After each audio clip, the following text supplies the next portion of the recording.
Hello friends and dear student, एक बार फिर से आपका बहुत बहुत स्वागत है। तो आज के इस लेक्चर में हम लोग पढ़ने वाले हैं एचएपी का चैप्टर नंबर 15, जो कि इसका लास्ट चैप्टर है।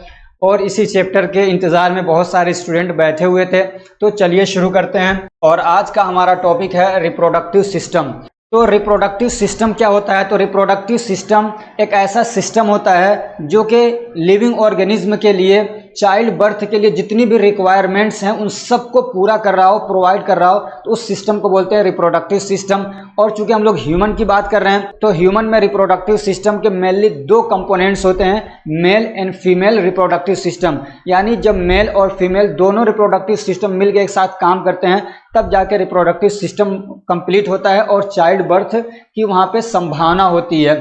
समझ रहे हैं? तो सबसे पहले हम लोग पढ़ते हैं anatomy of male reproductive system. जो मेल रिप्रोडक्टिव सिस्टम है उसका हम लोग क्या पढ़ रहे हैं? एनाटॉमी पढ़ रहे हैं। क्योंकि यहाँ पे कुछ बहुत सारे टर्म्स हैं जो आगे आप फिजियोलॉजी जब पढ़ेंगे तो उस पर ज़रूरत पड़ती है उसकी। समझ रहे हैं? तो ये वाला जो पोर्शन है मेनली हमको यही देखना है। समझ रहे हैं?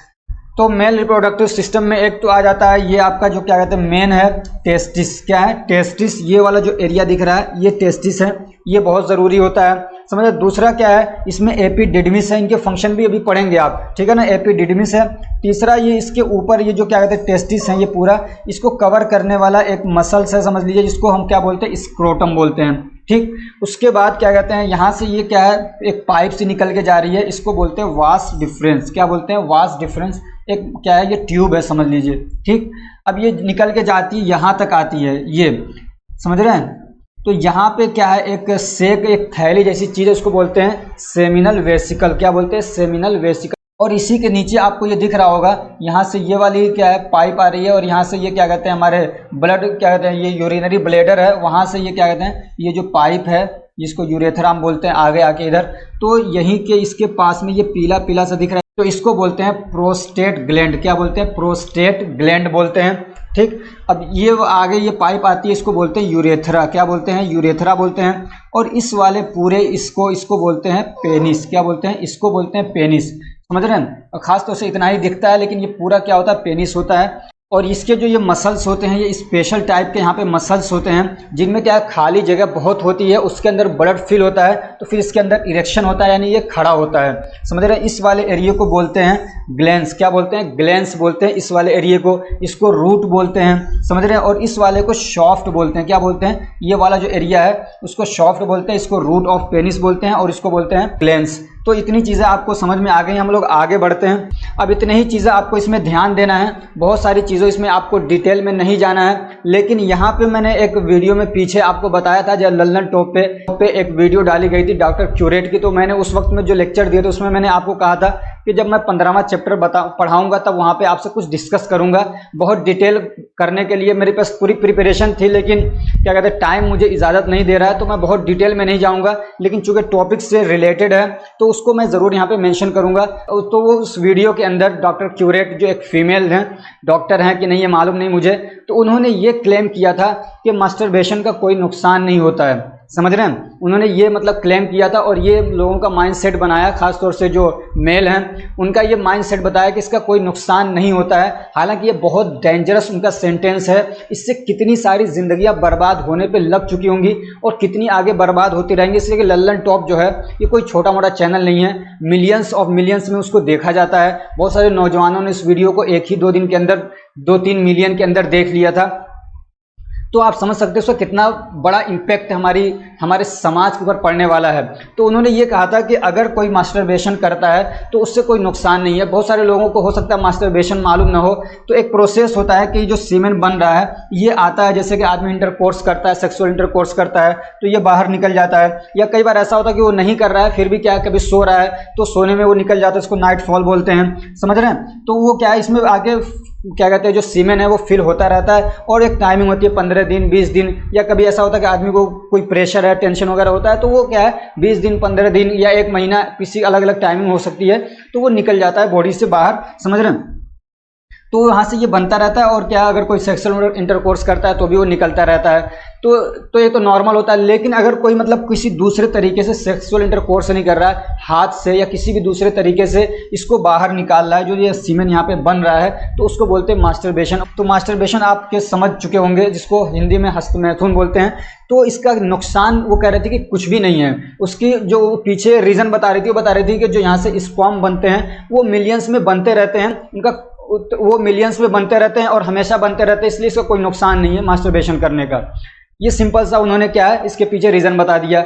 लेकिन बहुत सारे नुकसान ऐसे हैं जो उन्होंने मेंशन नहीं किया, उससे आंखें अपनी बंद कर ली, जो कि एक मेल ही समझ सकता है जो उस परेशानी से जो उससे जूझ रहा होगा। और हमारे जो अभी स्टूडेंट्स हैं, बहुत सारे स्टूडेंट्स ऐसे हैं जिनकी अभी शादियां नहीं हुई हैं, तो वही लोग इसमें ज़्यादा फंसते हैं और वही लोग इसके ट्रैप में आते हैं। तो मैं आपसे रिक्वेस्ट करूंगा कि इसको छोड़ दीजिए अगर कोई करता है तो, या लोगों के जिसके दिमाग में घुस गया है कि ये क्या है, नुकसान देने वाली चीज़ नहीं है, इसका कोई हार्म नहीं है, इसका कोई हार्मफुल इफेक्ट नहीं है, तो उनको समझाइए। क्योंकि आप पेशेंट काउंसलिंग भी करेंगे, आप रिफॉर्मर भी हैं अपनी कम्युनिटी के लिए, समाज के लिए, और हमारी कंट्री को डेवलप करने के लिए बहुत ज़्यादा ज़रूरी है कि हमारे जो नौजवान नस्ल है वो सही ट्रैक पे हो, वो अपनी एनर्जी लॉस ना करे। अब मैं इसके कुछ नुकसान बताता हूँ कि इससे क्या नुकसान होते हैं, समझ रहे हैं। और ये मैं वो चीज़ें बता रहा हूँ जो फैक्ट हैं, जो रोज़ाना लोग आके हकीमों के पास में और क्या कहते हैं जो सेक्सोलॉजिस्ट हैं उनके पास में आके लोग बताते रहते हैं रोज़ाना। देखिए इसमें बहुत सारी चीज़ें हैं, मैं आपको मोटी मोटी कुछ बातें बता दे रहा हूँ। एक तो ये कि ये जो मतलब शेप है इसमें टेढ़ापन आ जाता है, समझ रहे हैं, ये जो शेप है टेढ़ापन आ जाएगा ऐसे। बहुत सारे लोगों को ये दिक्कत आती है, जो लोग मतलब मास्टरबेशन करते हैं ये हो जाता है।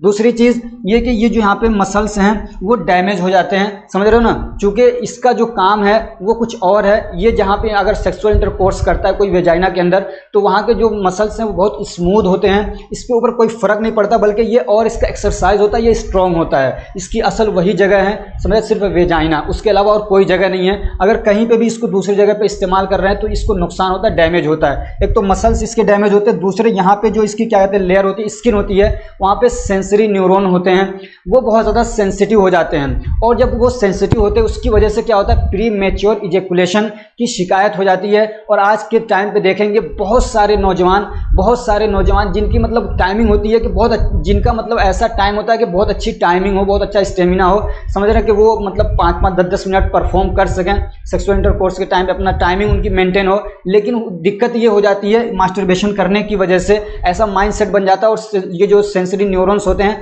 ऐसे वो मतलब क्या कहते हैं सेट हो जाते हैं कि मतलब अभी आदमी जा रहा है इंटरकोर्स करने, अभी इसको क्या है पेनिस को वेजाइना के अंदर रखता ही है कि एजुकुलेशन हो जाता है। एजुकुलेशन का मतलब कि यहाँ पे जो क्या कहते हैं ये सेमेन, जो यहाँ पे क्या कहते हैं सीमेन जमा हुआ है वो फौरन बाहर आ जाता है, समझ रहे। ये कॉमन प्रॉब्लम है मास्टरबेशन की वजह से, ये बहुत ज़्यादा हो रहा है। आप जाओगे देखोगे डॉक्टर्स के पास, लोगों के पास, लोग परेशान हैं इस चीज़ को लेके, और कोई कहता है कि इसका कोई नुकसान नहीं है। जिसका नुकसान है मेल लोग वो ना जानेंगे, एक फीमेल को क्या मालूम कि क्या नुकसान होता है इसका। और वो ये कहती है कि ज़्यादा न करे, लेकिन ज़्यादा की कोई लिमिट नहीं बताई। लेकिन उनको ये नहीं मालूम है कि जब आदमी एक बार करता है, 2 बार करता है, उसको लत लग जाती है, इसको एडिक्शन बोलते हैं। क्योंकि इसमें होता क्या है कि जब आदमी मास्टरबेशन करता है तो डोपामिन रिलीज होता है, और डोपामिन रिलीज होता है तो एक तरीके से एडिक्शन बनाता है, आदमी को अच्छा लगता है, रिवॉर्ड मिलता है ब्रेन को, तो वो बार बार करना चाहता है, समझ रहे हैं। कोई भी आप देखेंगे तो एडिक्शन हो जाता है, जो भी इसको करेगा, तो ऐसा नहीं है कि वो महीने में एक बार करे, वो उसको एडिक्शन हो जाता है, वो हर 2 दिन में 4 दिन में कर रहा है, लगातार कर रहा है, अपनी क्या बहुत सारी चीज़ों को खराब कर लेता है। उसका जो दिमाग फंक्शन करना चाहिए अच्छे से वो नहीं कर पाता, इम्यूनिटी खराब हो जाती है, पढ़ने में मन नहीं लगता है, सुस्ती आ जाती है, बदन कमजोर हो जाता है, बहुत सारी दिक्कतें हैं, समझ रहे ना। अकेला अकेला रहने लगता है, बहुत सारे लोग सुसाइड करने की तरफ जाते हैं, तो बहुत सारे इसके नुकसान हैं। तो मेन एक नुकसान तो ये भी है कि आदमी का जो टाइमिंग है वो खराब हो जाती है, और हर मर्द के लिए ज़रूरी होता है कि उसकी टाइमिंग अच्छी बनी रहे, समझ रहे हैं, उसकी टाइमिंग अच्छी बनी रहे, ये हर मर्द के लिए ज़रूरी होता है। वरना तो क्या है, हस्बैंड और वाइफ में ही नहीं बनती है। आदमी फिर देखते हैं ना अखबारों में ऐड आता है, निराश क्यों, तो ये दवा लीजिए 5000 की, और जो भी ये कर रहा है ये समझ लो पूरी ज़िंदगी वो दवा ही लेता रहेगा। अब यहाँ पे एक चीज़ और मैं साथ में बता दूँ कि बहुत सारे लोगों को इरेक्टाइल डिस्फंक्शन की डिसीज होती है। इरेक्टाइल डिस्फंक्शन का मतलब होता है कि ये खड़ा नहीं हो रहा है, तो ये मास्टरबेशन की वजह से भी होता है। बहुत सारे लोगों को दिक्कत मास्टरबेशन की वजह से होती है। और लेकिन इसकी एक वजह ये भी होती है कि जो लोग ये अंडरवियर पहनते हैं बहुत ज़्यादा टाइट वाला और हमेशा दिन रात पहने रहते हैं, तो उसकी वजह से भी ये दिक्कत होती है। मतलब अब जैसे कि मान लीजिए जब वो पहन के रखते हो तो ये दबा रहेगा हमेशा, इसको कभी खड़ा होने की, कभी खुलने की, मतलब इसको खुलने का कभी मौका ही नहीं मिल पाता है। अब एक मैं एग्जांपल से आप समझाऊं, एक रिसर्च किया गया, एक आपने देखा होगा कि टिड्डा आता है, समझ रहे, हमारे यहाँ उसको बोक्का बोलते हैं, टिड्डा आता है, उसको एक 5 मीटर के उसमें केज के अंदर शीशे का, मतलब समझिए कि शीशे का बॉक्स उसके अंदर बंद किया गया, तो उसको 1 महीने के बाद निकाला गया, तो उसकी उड़ान मतलब पहले मान लीजिए 10 मीटर थी, लेकिन अब वो जो छलांग लगाता है वो 5 ही मीटर लगाता है, उससे ज़्यादा नहीं लगा सकता है, क्योंकि उसको ये लगा कि अब मेरी मतलब जो पहुंच है, मेरी जो ताकत है वो इतनी ही है, क्योंकि इससे ज़्यादा वो जब छलांग लगाता था वहीं टकरा के नीचे आ जाता था, जब छलांग लगाता टकरा के नीचे आ जाता था, तो उसको लगा कि अब मेरी उड़ान इतनी ही है। फिर उसके बाद उसको निकाल के एक छोटे से 3 मीटर के उसमें रखा गया, और 1 आध महीने के बाद फिर उसको जब निकाला गया बाहर तो इतना ही उड़ पा रहा था, 3 मीटर। उसको ये समझ में आ गया, उसके दिमाग में सोच लिया कि मैं इससे ज़्यादा नहीं उड़ सकता हूँ अब। उसके बाद उसको एक बहुत छोटे से, समझिए कि वो छोटे से बॉक्स के अंदर रखा गया, उसी को जो पहले 10 मीटर छलांग लगा सकता था सीधे, लेकिन उसको जब बहुत छोटे डब्बे के अंदर रखा गया कुछ दिन के अंदर, फिर वो क्या है, इस लायक हो गया कि वो आधा मीटर भी अब छलांग नहीं लगा सकता है, क्योंकि उसके दिमाग ने सोच लिया कि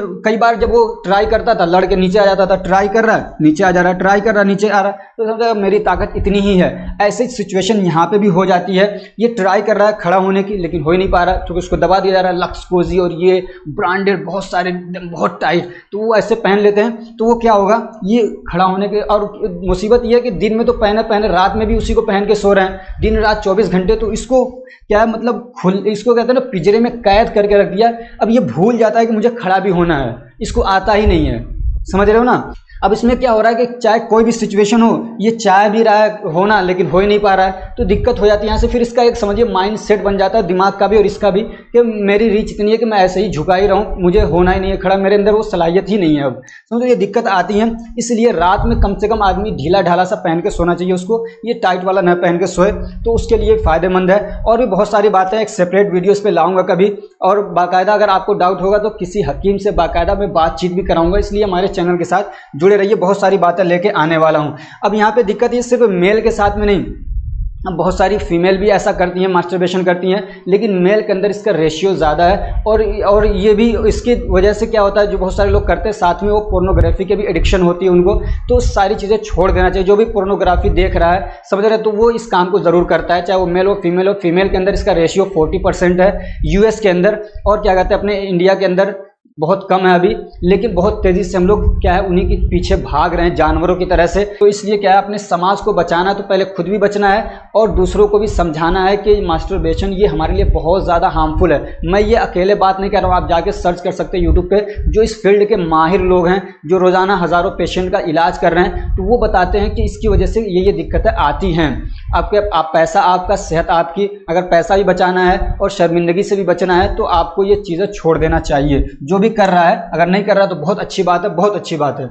अब ये जो पार्ट्स है वो मैंने आपको बता दिया, पेनिस होता है, ये आपको मालूम हो गया, जो रिक्वायरमेंट होती है इसके, उसमें क्या होता है, रूट होता है, वो भी मैंने आपको बताया, उसकी बॉडी होती है सॉफ्ट होता है, और क्या ग्लैंड्स जो ऊपर वाला होता है, बीच में पाइप होता है, यूरेथ्रा बोलते हैं। स्क्रोटम आपको मैंने बता दिया, it is a loose pouch like sac, जी नीचे पाउच जैसा एक सेक होता है, एक थैली होती है स्किन का।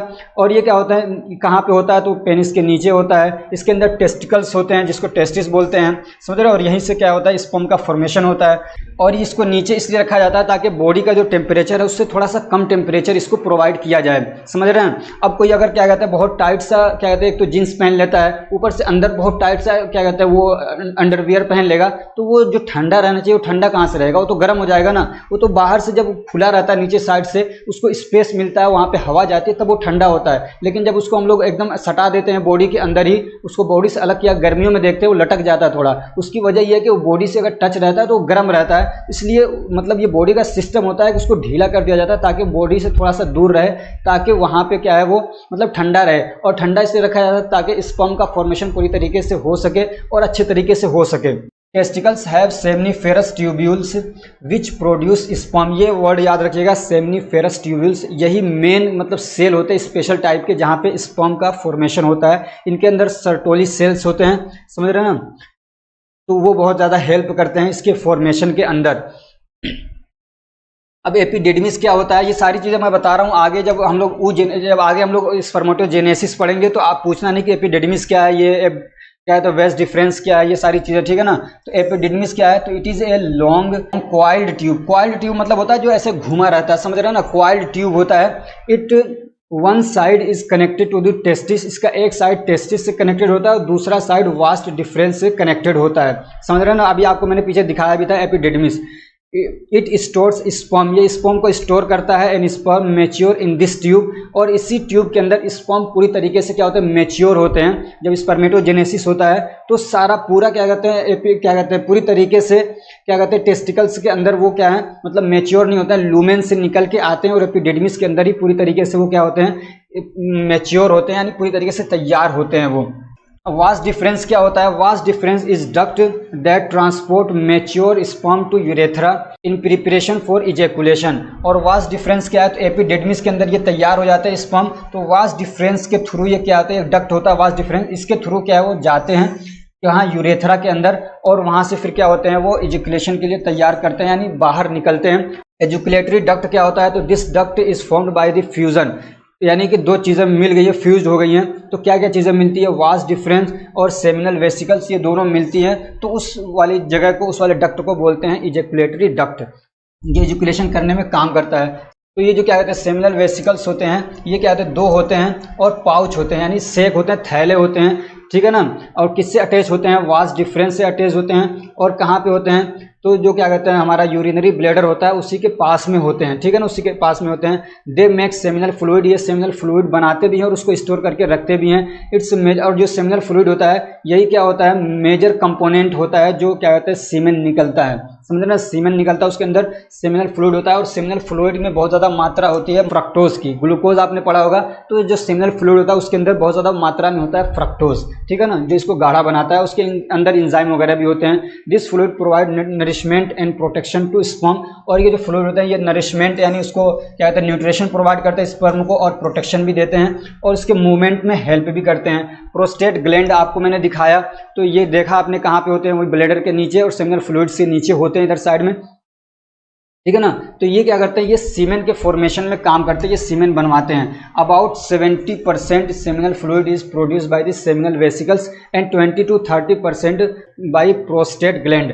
तकरीबन कितना, 70% जो सेमिनल फ्लूइड बनता है वो किससे बनता है, सेमिनल वेसिकल से बनता है, और तकरीबन 20 से 30% कहाँ से बनता है, प्रोस्टेट ग्लैंड से सेमिनल फ्लूइड बनता है। और एक ग्लैंड होता है बुल्बो यूरेथ्रल ग्लैंड, बुल्बो यूरेथ्रल ग्लैंड, तो ये भी एक तरीके का ग्लैंड है जिसको हम लोग क्या कहते हैं, इसको हम लोग कॉपर्स ग्लैंड भी बोलते हैं, क्या बोलते हैं, कॉपर्स ग्लैंड भी बोलते हैं। These are located on the sides of urethra, ये यूरेथ्रा के साइड में क्या होता है, दोनों साइड में ये प्रेजेंट होते हैं, just below the prostate gland, जो प्रोस्टेट ग्लैंड है उसी के नीचे होते हैं ये क्या करते हैं, these gland produce a clear slippery fluid, एक क्लियर और स्लिपरी फ्लूइड यानी जो फिसलने वाला फ्लूइड है वो ये क्या करते हैं, प्रोड्यूस करते हैं, and pour directly into urethra, और सीधे यूरेथ्रा के अंदर उसको डाल देते हैं। This fluid lubricate the urethra, और जो यूरेथ्रा जो ट्यूब है उसको ये लिब्रिकेट करते हैं, लिब्रिकेट का मतलब उसको चिपचिपा कर देते हैं, ताकि उधर से यूरिन आए, कोई भी चीज़ आए तो बड़ी आसानी से बहता हुआ चला जाए, ठीक है ना। और दूसरा इसका काम क्या होता है कि जो एसिडिटी हो जाती है यूरिन के पास आउट होने की वजह से, तो उसको न्यूट्रलाइज करते हैं। पेशाब के बाद आपने देखा हो कई बार थोड़ा सा चिपचिपा सा पदार्थ निकलता है, तो वो यही होता है, ठीक है ना, ताकि जो एसिड की वजह से यूरेथ्रा में कोई दिक्कत ना आए, तो उसको साफ करने के लिए वो निकलता है। अब anatomy of female reproductive system हम लोग पढ़ लेते हैं। Female reproductive system is made up of the internal and external sex organ. इसमें दो क्या कहते हैं ऑर्गन होते हैं, एक होता है इंटरनल और दूसरा होता है एक्सटर्नल सेक्स ऑर्गन्स होते हैं।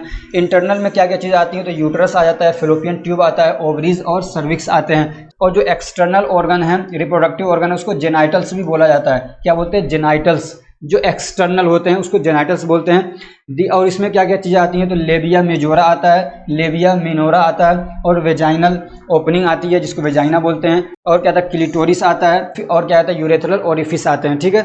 और जो क्या कहते हैं ये जो एक्सटर्नल जेनाइटल्स हैं या जो ये एक्सटर्नल ऑर्गन्स हैं, ये सारे जो पार्ट्स हैं, तो इसको हम सबको मिला के वुल्वा बोलते हैं। क्या बोला जाता है, वुल्वा बोला जाता है। इस पूरे एक्सटर्नल वाले को क्या बोला जाता है, वुल्वा बोला जाता है। तो इसका क्या कहते हैं, ये इसका डायग्राम है। तो ये इंटरनल वाला है, तो इंटरनल वाले में क्या आता है, ओवरीज आ जाती है, फेलोपियन ट्यूब आ जाता है, यूट्रस आ जाता है, यूट्रस आ जाता है और क्या कहते हैं सर्विक्स आ जाता है। अब ये सर्विक्स क्या है, तो ये वेजाइना से और यहाँ तक यूट्रस तक का जो ये होता है इसको तो हम लोग वेजाइना बोलते हैं, यानी जो यहाँ से ओपनिंग हो रही है, ठीक है, और यहाँ तक का इसको वेजाइना बोलते हैं। इसकी लेंथ तकरीबन 10 सेंटीमीटर या थोड़ा कम ज़्यादा हो सकती है, ठीक है ना। और यहाँ से जहाँ से ये ओपनिंग होती है यूट्रस की उसको बोलते हैं सर्विक्स, ठीक। तो ये इंटरनल सेक्स ऑर्गन हो जाता है और ये एक्सटर्नल होता है, समझ रहे हैं ना। तो इसमें क्या कहते हैं, यहाँ जो हेयर वगैरह होते हैं उसको मोन्स प्यूबिस बोलते हैं। और उसके बाद ये वाला जो एरिया होता है, समझ रहे हैं, इसको लेबिया मेजोरा बोला जाता है। और उसके बाहर ये जो थोड़ा सा उभरा हुआ हिस्सा होता है, समझ रहे हैं, उसको लेबिया मिनोरा बोला जाता है। और यहाँ पे क्या कहते हैं, ये जो एक लेयर सी आपको दिख रही होगी, समझ रहे हैं, ये पतली सी यहाँ पे, तो इसको हाइमेन बोलते हैं। इसको क्या बोलते हैं, हाइमेन बोलते हैं। और ये जो है ये इसको बोला जाता है वेजाइनल ओपनिंग, जिसके अंदर सेक्सुअल इंटरकोर्स किया जाता है। समझ रहे हैं, बहुत सारे लोगों को नहीं मालूम होगा तो पता होना चाहिए। ये वाला होता है जहाँ पे सेक्सुअल इंटरकोर्स किया जाता है। और ये वाला जो होता है ये होता है पेशाब करने के लिए, जिसको यूरेथ्रल ओपनिंग बोलते हैं। क्या बोलते हैं, यूरेथ्रल ओपनिंग बोलते हैं। और यहाँ पे मतलब एक क्या कहते हैं मसल्स होता है जिसपे मतलब टच किया जाता है, तो एक तरीके से एक्साइटेशन और क्या कहते हैं मतलब हैप्पीनेस फीलिंग होती है फीमेल को, तो इसको क्या बोलते हैं, क्लिटोरिस बोलते हैं, ठीक है। तो ये वाला जो होता है ये इसका काम सिर्फ और सिर्फ होता है यूरिन को पास आउट करना और कुछ नहीं है इसका काम, ठीक है ना। ये सीधे कहाँ से जुड़ा रहता है, ये जुड़ा रहता है ब्लेडर से। और ये जो वेजाइनल ओपनिंग है वो ये है, ठीक है ना, यहाँ से ये वेजाइना होता है पूरा। और जो क्या कहते हैं जो इंटरनल वाला होता है वो ये वाला होता है, ये आप देख लीजिए, ठीक है ना। तो इसमें मैंने इसको यहाँ पे अलग से इसलिए लगाया है, इसकी जो क्या कहते हैं यूट्रस की लेयर होती है वो दिखाने के लिए मैंने आपको ये बनाया, ये दिखाया। इसको काटा जाए ऐसे अगर बीच में से, तो ये यूट्रस को, तो ये जो अंदर वाली सबसे लेयर होती है इसको बोलते हैं एंडोमेट्रियम, ठीक है ना। बीच वाली लेयर को बोलते हैं मायोमेट्रियम और इसको बोलते हैं एपीमेट्रियम, सबसे बाहर वाली को, ठीक है। तो ये 3 लेयर्स होती हैं। तो फ्रेंड्स लाइट कट गई थी इसलिए अब मैं बाद में रिकॉर्ड कर रहा हूँ, तो आपको मेरा ड्रेस भी अलग दिख रहा होगा। लेकिन आपको ज़्यादा अपना फोकस पढ़ाई पे करना चाहिए, न कि मेरी पर्सनालिटी पे कि मैं क्या पहन रहा हूँ, मैं कैसे रह रहा हूँ, मेरे बाल हेयर स्टाइल क्या है, इस पर आपको ज़्यादा फोकस नहीं करना चाहिए। तो अब हम लोग क्या कहते हैं जो फीमेल रिप्रोडक्टिव सिस्टम है उसके जो पार्ट्स हैं उसको हम लोग देखते हैं, समझ रहे हैं। तो एक क्या इसके अंदर ओवरीज हैं, क्या है, ओवरीज होती हैं। Ovaries are a pair of small gland, ये क्या होते हैं, ये छोटे छोटे से ग्लैंड्स होते हैं, दोनों साइडों में दिख रहा है आपको, ये ग्लैंड्स हैं, ओवरीज हैं। और इनका जो साइज और शेप होता है वो क्या होता है, जो आमंड होता है उसी के जैसा होता है तकरीबन, समझ रहे हैं ना, जो बादाम होता है उसी के जैसा इसका शेप होता है और साइज भी तकरीबन उतना ही होता है। और ये क्या है, जो पेल्विक कैविटी होती है उसके राइट और लेफ्ट दोनों साइड में होते हैं। और क्या है, to the upper portion of the uterus, और जो ये यूट्रस है इसके अपर पोर्शन के साइड में होते हैं ये, ठीक है। और इनका काम क्या होता है, तो ये फीमेल हार्मोन्स क्या करते हैं, रिलीज करते हैं, समझे, इससे एस्ट्रोजन, प्रोजेस्टेरोन। और जो ओवा होता है जिसको कॉमनली एग कहा जाता है, ओवम कहा जाता है, तो वो यहीं से प्रोड्यूस होता है, ये प्रोड्यूस करते हैं कौन, ओवरीज, ठीक है। और फेलोपियन ट्यूब है, तो ये जो ट्यूब दिख रहा है ये फेलोपियन ट्यूब होता है। These are pair of muscular tubes, ये क्या है, मसल्स के बने हुए ट्यूब्स होते हैं जो कहाँ से शुरू होते हैं, लेफ्ट और right upper corner of the uterus, upper corner of the uterus से शुरू होते हैं और कहाँ तक जाते हैं, ओवरीज तक जाते हैं। और इनका काम क्या, इनको ओविडक्ट भी कहा जाता है। और यही तो ओवम को लेके आते हैं यूट्रस के पास में, समझ रहे ना, यही क्या कहते हैं लेके आने का काम करते हैं, इसी पाइप के थ्रू ओवम आता है, एग आता है यूट्रस में। यूट्रस क्या होता है, it is a hollow muscular paired shape organ, ये क्या होता है, एक होलो यानी खाली सा बीच में, और क्या होता है पेयर्ड शेप का होता है। पेयर एक फल आता है जिसको नाशपाती बोलते हैं, तो उसमें क्या होता है, ऊपर का जो पोर्शन होता है पतला होता है, नीचे का पोर्शन मोटा होता है, समझ रहे, इस टाइप से होता है कुछ हो। इसी को उल्टा कर दें तो इसी जैसा ओवरी होता है, नीचे से मोटा ऊपर से पतला जैसा होता है, ठीक है ना। तो पेयर शेप का होता है। और कहाँ पे होता है, it is located between bladder and rectum, जो रेक्टम है और जो ब्लेडर होता है उसी के बीच में ये क्या होता है, पाया जाता है, ब्लेडर और रेक्टम के बीच में लोकेटेड होता है। अब इसकी 3 मेन लाइनिंग होती है, जो सबसे अंदर वाली लाइनिंग होती है उसको बोलते हैं एंडोमेट्रियम, बीच वाले को बोलते हैं मायोमेट्रियम, ठीक है ना। ये मायोमेट्रियम जो होती है सबसे मोटी होती है और मस्कुलर होती है, मसल्स होता है ये, समझ रहे हो। और सबसे बाहर वाली लेयर होती है एपीमेट्रियम, और यही वो जगह है जहाँ पे एम्ब्रियो जो है वो नरिश्ड होता है और डेवलप होता है। नरिश मतलब उसको न्यूट्रिशन दिया जाता है और क्या कहता है उसको डेवलप किया जाता है, यानी जो फर्टिलाइज्ड एग है उसकी पूरी डेवलपमेंट कहाँ पे होती है, यूट्रस के अंदर होती है। एक ऑर्गन है इसका vagina, it is an elastic muscular tube, ये क्या है, एक इलास्टिक होता है और मस्कुलर ट्यूब होता है, समझ रहे ना। ये कोई छोटी चीज़ नहीं है, बल्कि तकरीबन ये 10 सेंटीमीटर लंबी होती है तकरीबन, यानी ऑलमोस्ट इतनी लंबी हो सकती है।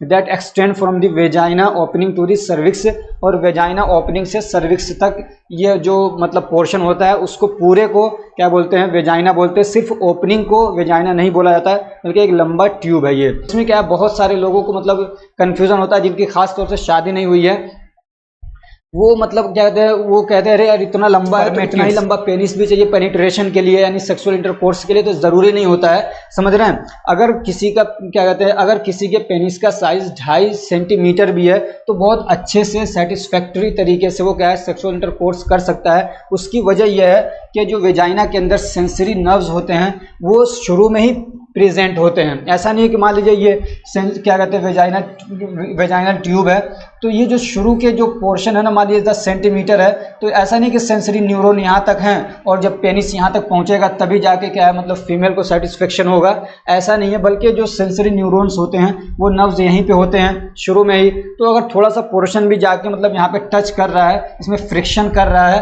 पेनिट्रेशन करते टाइम पे, तो फिर उसको क्या है मतलब फीमेल को, उसके लाइफ पार्टनर को सेटिस्फेक्शन होता है, वहाँ से फिर क्या है वो नर्व्स मैसेज भेजते रहते हैं, समझ रहे हैं ना। तो क्या कहते हैं बिगिनिंग पार्ट में ही होता है जो सेंसरी न्यूरॉन्स होते हैं, और वो क्या कहते हैं प्लेजर सिग्नल्स, यानी जो प्लेजर हो रहा है, खुशी एक अच्छा सा लगता है फीमेल को या मेल को भी लगता है, तो जब इंटरकोर्स होता है दोनों के लिए होता है, तो जो प्लेजर की फीलिंग है वो सिग्नल्स ब्रेन तक पहुंचते रहते हैं, समझ रहे हैं। तो वो एरिया क्या है वो यहीं पे होता है, शुरू में ही होता है। इसलिए साइज बढ़ाने के लिए बहुत ज़्यादा परेशान नहीं होना चाहिए। बहुत सारे लोगों ने अपना टाइम, अपना पैसा, अपनी एनर्जी, अपनी इज्जत गंवाई इस चक्कर में कि कैसे साइज को बढ़ाया जाए।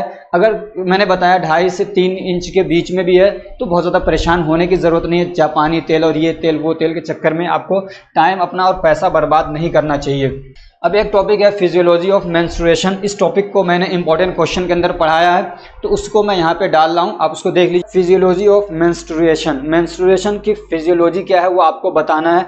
तो उससे पहले कि हम लोग मेंस्ट्रुएशन की पूरी फिजियोलॉजी पढ़ें, उसके रिगार्डिंग कुछ बातें आपको मालूम होना चाहिए, ताकि मैं उसको जब समझाऊं तो आपको अच्छे से समझ में आ सके। तो the menstruation is commonly known as women's period. इसको क्या है पीरियड के नाम से जाना जाता है, समझ रहे हैं ना। मेंस्ट्रुएशन को एमसी भी बोल देते हैं बहुत सारे लोग, लेकिन पीरियड्स के नाम से इसको जाना जाता है। ये नेचुरल प्रोसेस होता है और जो हर महीने क्या होता है रिपीट होता है। कहाँ से, मीनार्की से लेके क्या कहते हैं मेनोपोज तक, समझ रहे हैं ना। मीनार्की मतलब ये होता है जब फर्स्ट टाइम क्या कहते हैं पीरियड्स आते हैं उसको मीनार्की बोलते हैं, और जब क्या कहते हैं वो मतलब मेंस्ट्रुएशन आना बंद हो जाते हैं तो उस टाइम को बोला जाता है मेनोपोज। समझ रहे, ये टर्म्स याद रखिएगा, ये आपको कई जगह आगे भी आते हैं, समझ रहे ना, ये मेनोपोज वगैरह, तो इसको याद रखिएगा। और अगला पॉइंट है, चूंकि ये मेंस्ट्रुएशन क्या है बार बार रिपीट होता है तो इसलिए इसको बोलते हैं मेंस्ट्रुएशन साइकिल, समझ रहे ना, हर महीने होता है ये।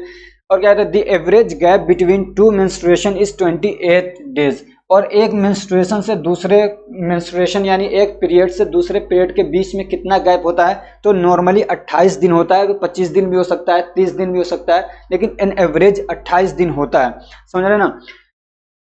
और ये जो मेंस्ट्रुएशन है ये बताता है कि ये प्रेगनेंसी के चांसेस को बताता है। जिसको मेंस्ट्रुएशन नहीं आता है वो औरत या वो महिला क्या बांझ मानी जाती है, यानी वो बच्चा पैदा करने के काबिल नहीं है, समझ रहे हैं ना। तो ये जिसको भी मेंस्ट्रुएशन आता है तो ये इस चीज़ को बताता है कि प्रेगनेंसी के चांसेस हैं, समझ रहे हैं ना, यानी वो बच्चा को जन्म देने के काबिल है। और क्या है, when menstruation completed after around 40 days new egg is released by ovary, it is called ovulation. ये टर्म आता है कई बार के ओवुलेशन क्या होता है, तो ये कह रहे हैं कि जब मेंस्ट्रुएशन कंप्लीट हो जाता है उसके तकरीबन 14 दिन के बाद एक नया एग यानी ओवम रिलीज होता है ओवरी से। ये फीमेल के अंदर दोनों साइडों में ग्लैंड होते हैं, तो वहां से क्या दोनों साइड में होते हैं, तो एक बार इस साइड से एग रिलीज होता है, एक बार दूसरे साइड से एग रिलीज होता है हर महीने, समझ रहे हैं ना। एक महीना इधर से होगा, एक महीने में उधर से होगा। तो कह रहे हैं जब मेंस्ट्रुएशन कंप्लीट हो जाता है उसके तकरीबन 14 दिन के बाद क्या होता है रिलीज होता है, समझ रहे हैं, जिसको ओवम बोलते हैं, एग बोलते हैं। अब यहाँ पे एक चीज़ ध्यान देने वाली बात यह है कि चूंकि मेरे स्टूडेंट बहुत सारे ऐसे हैं जो मतलब क्या कहते हैं 35 से ऊपर के भी, चूंकि हमको ये भी पता चलता है कि हमको किस एज के लोग देख रहे हैं, तो 18 से लेकर 40 के बीच के ज़्यादातर हमको देखते हैं, समझ रहे हैं ना। तो इसमें ये जैसे बहुत सारे मतलब ऐसे स्टूडेंट्स होंगे या आपको ज़रूरत पड़ेगी, बहुत सारे लोगों के मतलब वो चाहते हैं बेबी करना, समझ रहे हो ना, लेकिन उनके बच्चे होते नहीं हैं। तो एक गलती वो ये भी करते होंगे, हो सकता है ये भी मतलब बहुत सारे लोग मिस्टेक कर देते हैं कि मतलब ओवम तो रिलीज़ हो रहा है 14 को, ये कितना रहेगा, बहुत ज़्यादा, मान लीजिए 24 घंटे 48 घंटे रह रहा है, उसके बाद ये डिस्ट्रॉय हो जाएगा। अब वो क्या है, उस टाइम पे तो वो सेक्स कर नहीं रहे हैं, वो कर रहे हैं मतलब मेंस्ट्रुएशन खत्म हुआ दूसरे दिन मतलब वो कर रहे हैं, उस टाइम पे ओवम है ही नहीं, और जो स्पर्म जाएगा उसकी भी लाइफ तकरीबन 24 घंटे होती है, समझ रहे हैं ना। उनके मतलब यूट्रस के अंदर मान लीजिए आपका पहुंच गया स्पर्म, तो उसकी भी लाइफ कितने है, 24 घंटे है। तो वहाँ पे स्पर्म क्या है, ओवम के साथ मतलब मिल ही नहीं सकता, फर्टिलाइजेशन नहीं होगा, समझ रहे। ऐसे ही मान लीजिए मेंस्ट्रुएशन के 14 दिन के बाद, इसे यानी 12 से 14, 15, 18 के बीच में उसने क्या है मतलब इंटरकोर्स नहीं किया, वो कर रहा 20 को 25 को, तो उस टाइम पे भी ओवम नहीं होगा। तो जिसको भी ये दिक्कत है यानी बेबीज नहीं हो रहे हैं, और तो उनको इस टाइमिंग का ध्यान रखना चाहिए। और क्या है, the egg present in the fallopian tube for 24 hours, समझ रहे हैं ना। जो ओवुलेशन हो गया तो उसमें जो क्या कहते हैं ओवम रिलीज हुआ, कितने 24 घंटे तक तकरीबन रहता है फैलोपियन ट्यूब के अंदर। तो ये कह रहे हैं कि the eggs present in the fallopian tube for 24 hours, समझ रहे हैं, जो वहाँ से जब रिलीज हो गया एग या ओवम जिसको कहते हैं, तो वो 24 आवर्स के लिए ही वहाँ पे रहेगा, समझ रहे हैं। उस बीच में अगर स्पर्म आता है तो फर्टिलाइजेशन होता है, अगर नहीं आता है तो फिर क्या होगा, फर्टिलाइजेशन नहीं होगा, समझ रहे हैं ना। और क्या होता है, जो एग है वो मूव करके जाता है यूट्रस के पास में, यानी यूट्रस में चला जाता है और फिर ब्रेक डाउन हो जाता है, समझ रहे हैं। If the egg not fertilize, the wall of endometrium broken and get outs with blood. और ये कह रहे हैं कि अगर फर्टिलाइजेशन नहीं हुआ तो क्या होता है, एंडोमेट्रियम की जो लाइनिंग होती है यानी यूट्रस के सबसे अंदर साइड में, समझिए ये मान लीजिए यूट्रस है फॉर एग्जांपल, तो यहाँ पे एक लाइनिंग डेवलप होती है, समझ रहे हैं ना, एक लाइनिंग डेवलप होती है किस काम के लिए, ताकि अगर ये स्पर्म इसके साथ में आके मिलता है, फर्टिलाइजेशन होता है, तो उस बेबी के डेवलपमेंट के लिए, उसके प्रोटेक्शन के लिए यहाँ पे एक लाइनिंग डेवलप होती है न्यूट्रिशन के लिए, समझ रहे हैं। तो ये वाली जो लाइनिंग होती है ये परमानेंट नहीं होती है, समझ रहे हैं ना, तो ये टूटना शुरू हो जाती है, और उसका पूरा एक प्रोसेस है, आगे अभी पढ़ने वाले हैं आप। तो ये टूटती है और फिर क्या होती है, वो बाहर निकल जाती है ब्लड के साथ में, प्योर ब्लड होता है। बहुत सारे लोगों को कन्फ्यूजन होता है कि ये इम्प्योर ब्लड है, नहीं, यूट्रस के जो यहाँ पे क्या कहते हैं, यहाँ पे जो ब्लड वेसल्स आती है वहाँ पे भी प्योर ब्लड आता है, समझे, अच्छा ब्लड होता है, कोई खराब ब्लड नहीं होता है। और भी इसका जो मटेरियल है ये सब भी निकलता है, और यहाँ पे म्यूकस वगैरह भी होता है, वो भी निकलता है, और ब्लड भी क्या है उसके साथ में, वो सारा कुछ बाहर निकल जाता है। तो ये होता है मेंस्ट्रुएशन। ये थोड़ा सा आपने पढ़ा, अगर आपके पास और ज़्यादा टाइम है तो आगे ये डिटेल पढ़िए। अब ये कि steps and phases of menstruation cycle, जो क्या कहते हैं, जो मेंस्ट्रुएशन साइकिल है उसके स्टेप्स हैं कई सारे, या उसको फेजेस बोलते हैं, तो वो क्या है उसको हम लोग देखते हैं। और ये जो मतलब होता है, ये क्या कहते हैं मेंस्ट्रुएशन साइकिल, इसमें ना हार्मोनल चेंजेस की वजह से ये सारा कुछ होता है, समझ रहे हैं ना। और इसमें मेन रोल प्ले करते हैं एस्ट्रोजन एंड प्रोजेस्टेरोन, और भी हैं लेकिन ये बहुत मेन रोल प्ले करते हैं इसके अंदर। ये कह रहे हैं the rise and fall of hormones trigger the steps of menstrual cycle. जो मेंस्ट्रुअल साइकिल है इसके स्टेप्स को ट्रिगर करते हैं हार्मोन, यानी उनका कम, जो सेकेंडरी वो साइट है, तो सबसे पहला जो मैच्योर हो चुका होता है, और ये जो फॉलिकल्स हैं वो रप्चर होते हैं, और ये क्या होता है, जब रप्चर होते हैं यानी मेम्ब्रेन फटता है, तो ये जो सेकेंडरी वो साइट है ये सीधे कहाँ पे आ जाता है, फैलोपियन ट्यूब के अंदर आ जाता है, ओवरी से निकल के ये आ जाता है फैलोपियन ट्यूब के अंदर, समझ रहे हैं। अब उसके बाद आता है प्रोसेस मेयोसिस सेकंड, पहले दिन हुई है। अब ये क्या है, फैलोपियन ट्यूब के अंदर आ चुका है, अगर ये स्पर्म के साथ में इसकी मीटिंग हो जाती है, स्पर्म इसके साथ में मिल जाता है, इसको पेनिट्रेट करके अंदर इसके घुस जाता है, तो लाइनिंग है यानी इनर कंप्लीट होता है मेयोसिस सेकंड, एक लाइनिंग बनती है, और जब मेयोसिस सेकंड कंप्लीट होता है तब बनता है मैच्योर ओवम। क्या बनता है, मैच्योर ओवम बनता है, और क्या कहते हैं कुछ सेकेंडरी पोलर बॉडीज बनते हैं, और जो क्या कहते हैं मेयोसिस सेकंड जब कंप्लीट होता है तो एक बनता है वहाँ पे मैच्योर ओवम, समझ रहे हैं, जो कि फर्टिलाइज हो चुका है, और दूसरे बनते हैं कुछ वहाँ पे सेकेंडरी, और कुछ बनते हैं वहाँ पे सेकंड पोलर बॉडीज के अंदर, जिसको तो जो पोलर बॉडीज होते हैं वो डिस्ट्रॉय हो जाते हैं, और जो कहते हैं ओवम है ये आगे प्रोसेस होता है, क्योंकि जाइगोट फॉर्मेशन होता है, और आगे फिर क्या होता है डेवलपमेंट शुरू हो जाता है, वहाँ से एक बेबी का यहाँ से रिलीज हो गया, तो ये एक स्ट्रक्चर बनता है जिसको हम लोग बोलते हैं कॉर्पस ल्यूटियम, ठीक है ना, कॉर्पस ल्यूटियम बोलते हैं। अब ये जो कॉर्पस ल्यूटियम है ये सिक्रेट करता है प्रोजेस्टेरोन, ये एम नहीं है एन है, प्रोजेस्टेरोन, समझ रहे हैं। अब ये जो प्रोजेस्टेरोन है ये एंडोमेट्रियम को फर्टिलाइजेशन के लिए प्रिपेयर करता है और उसको मोटा बनाता है, समझ रहे हैं। अब ऐसा नहीं है कि यहीं से एंडोमेट्रियम बन रहा है, यूट्रस के अंदर जो यूट्रस है, समझ रहे हैं ना, तो इसके अंदर इंडोमेट्रियम बना हुआ है, वो पहले ही बनता है, समझ रहे हैं ना। पहले दिन की ब्लीडिंग मतलब शुरू हुई, उसी के वक्त से क्या कहते हैं पिट्यूटरी ग्लैंड हार्मोन वगैरह भेजना शुरू कर देता है और इसकी प्रिपरेशन होती रहती है। लेकिन इसको और मोटा करता है और इसको क्या कहते हैं मतलब मजबूत बनाता है, इसको प्रिपेयर करता है फर्टिलाइजेशन के लिए। ये जो हार्मोन रिलीज हो रहा है यहाँ से आपके कॉर्पस ल्यूटियम से, ये जो हार्मोन रिलीज हो रहा है कॉर्पस ल्यूटियम से, समझ रहे हैं ना, प्रोजेस्टेरोन, तो इसको और क्या करता है मोटा कर देता है और इसको क्या कहते हैं मतलब ठीक करता है, मजबूत बनाता है फर्टिलाइजेशन के लिए, समझ रहे हैं। ये कह रहे हैं कि अगर फर्टिलाइजेशन अकर नहीं होता यानी फर्टिलाइजेशन नहीं होता है यानी स्पर्म और ओवन की मीटिंग नहीं होती है तो क्या होता है जो कॉर्पस ल्यूटियम है वो डीजेनरेट हो जाता है, यानी अब वो टूटने लगता है खुद। ये जो आपका पहले से था ये खुद क्या होता है डीजेनरेट होता है, टूटने लगता है। और जब वो डीजेनरेट होता है तो प्रोजेस्टेरोन का जो लेवल है वो भी क्या होता है डिक्रीज हो जाता है, कम हो जाता है। और जब इसका लेवल कम होता है तो यहाँ पे जो ब्लड वेसल्स हैं, समझ रहे हैं, ब्लड वेसल्स पतले पतले से ये क्या होता है कॉन्स्ट्रिक्ट हो जाते हैं, सिकुड़ते हैं, तो ब्लड की सप्लाई और ऑक्सीजन की सप्लाई और न्यूट्रिशन की सप्लाई भी कम हो जाती है यहाँ पे, समझ रहे हैं ना। And the lining of endometrium become weeks, और फिर उसकी वजह से जब इनको क्या है मतलब चीज़ें नहीं मिल पा रही हैं तो ये कमज़ोर हो जाती हैं ये। उसके बाद क्या होता है टूटने लगती हैं और मेंस्ट्रुएशन स्टार्ट होता है। दूसरा स्टेप है follicular phase. This phase begins on the first day of bleeding of period. सबसे पहला जो पहला दिन है ब्लीडिंग का यानी पीरियड का, उस दिन से ये क्या कहते हैं फॉलिक्यूलर फेज शुरू होता है। और कहाँ खत्म होता है, ओवुलेशन पे खत्म होता है, यानी समझिए कि 14-15 दिन तक तकरीबन रहता है ये वाला फेज। अब इसमें क्या होता है during this phase pituitary gland release follicle stimulating hormone FSH। ये कई बार आपने पढ़ा होगा तो थोड़ा ध्यान देना, असल इसका फंक्शन आपको यहाँ पे समझ में आएगा। तो ये कह रहे हैं कि ये जो फॉलिक्यूलर फेज है इस फेज में क्या होता है पिट्यूटरी ग्लैंड रिलीज करता है फॉलिकल स्टिमुलेटिंग हार्मोन, यानी ऐसा हार्मोन जो फॉलिकल्स को क्या कर रहा है स्टिमुलेट कर रहा है, समझ रहे ना, which triggers 3 to 30 follicles to grow. और क्या करता है ये तकरीबन 3 से 30 फॉलिकल्स को क्या करता है स्टिमुलेट करता है, यानी उनको जगाता है, उनको एक्टिवेट करता है, उनको समझाता है, करता है भाई तुमको अब ग्रो करना है, समझ, तो उनको ग्रो कराता है फॉलिकल्स को। Each follicles has an egg.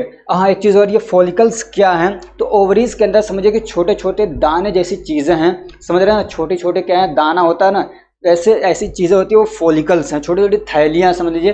तो ये जब हार्मोन आता है तो उनको स्टिमुलेट करता है, यानी उनको तैयार करता है, वो ग्रो करने लगते हैं, वो बड़े होते हैं। और फिर क्या होता है हर फॉलिकल के अंदर एक एग होता है, समझ रहे हैं, तो जब वो ग्रो करते हैं तो एग भी क्या होता है ग्रो करता है।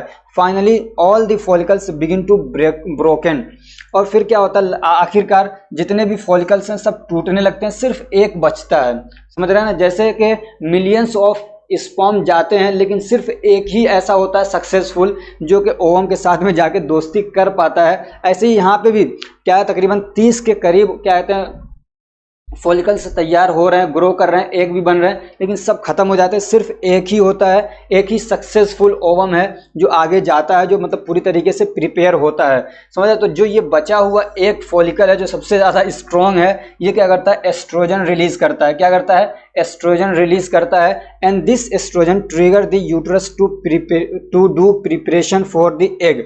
और ये जो एस्ट्रोजन जब रिलीज होता है तो समझिए कि एंडोमेट्रियम की ये लाइनिंग बनना शुरू होती है। जैसे ही एस्ट्रोजन का लेवल बढ़ना शुरू होता है तो ये ट्रिगर करता है यूट्रस को, और फिर यूट्रस के अंदर ये लाइनिंग जो है समझ रहे हैं ना एंडोमेट्रियम की लाइनिंग बनना शुरू हो जाती है, समझ रहे हैं। During days 10 to 14 the remaining follicles form A fully mature egg.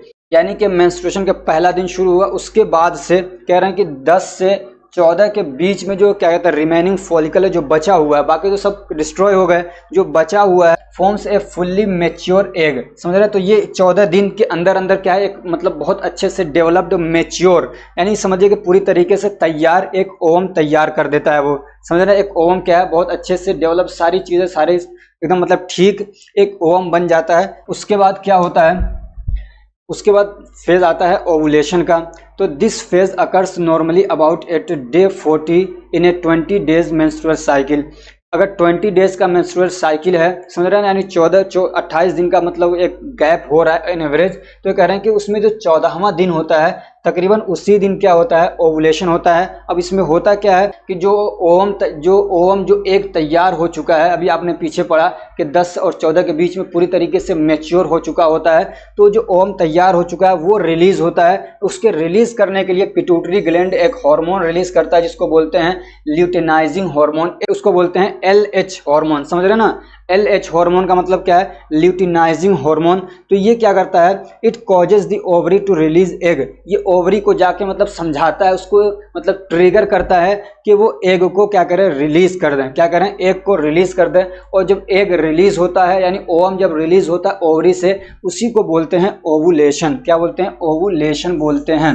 समझ रहे हैं, तो पिट्यूटरी ग्लैंड के भी आपको फंक्शन समझ में आ रहा है, FSH रिलीज हो रहा है, क्या कर रहा है, समझ रहे हैं। और क्या कहते हैं, ल्यूटिनाइजिंग LH हार्मोन रिलीज हो रहा है, तो ये क्या कर रहा है, समझ में आ गया आपको। तो ओवुलेशन क्या होता है, उसके बाद आता है अगला फेज, उसको बोलते हैं फोर्थ वाले को ल्यूटियल फेज। क्या बोलते हैं, luteal phase. This phase start after ovulation, समझ रहे हैं।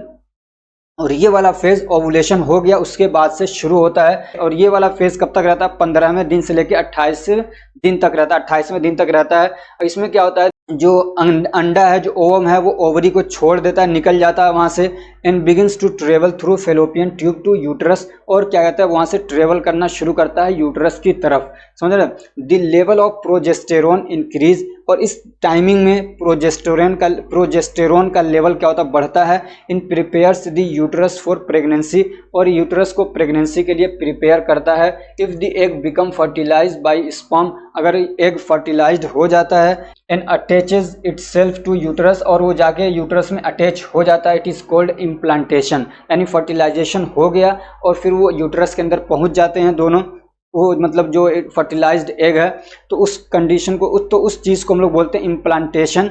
समझ रहे हैं ना। और उसी टाइम पे क्या होती है, जो महिला है वो प्रेग्नेंट हो जाती है।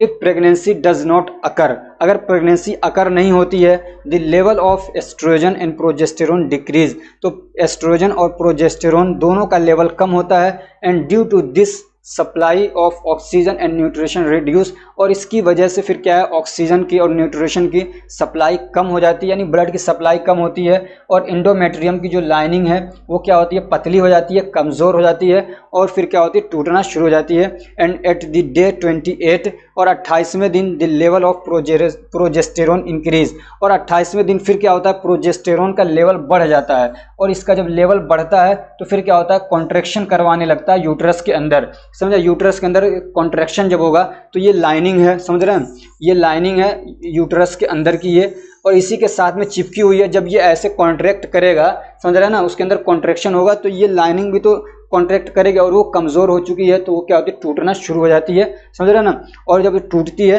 तो उसमें क्या होता है, एंडोमेट्री, और जब वो क्या होता है, टूटती है, सिस्टम है कि ब्लड भी यहाँ से रिलीज होने लगता है, और ब्लड के साथ में ये सब सारा क्या होता है, बाहर निकलना शुरू हो जाता है। समझ रहे हैं। तो ये आपका पूरा प्रोसेस है, क्या कहते हैं, मेंस्ट्रुअल साइकिल का। होप कि आपको ये बहुत अच्छे से समझ में आ गया होगा। अगर आपको समझ में आ गया है तो वीडियो को ज़रूर लाइक कर दीजिए। आगे बढ़ते हैं हम लोग।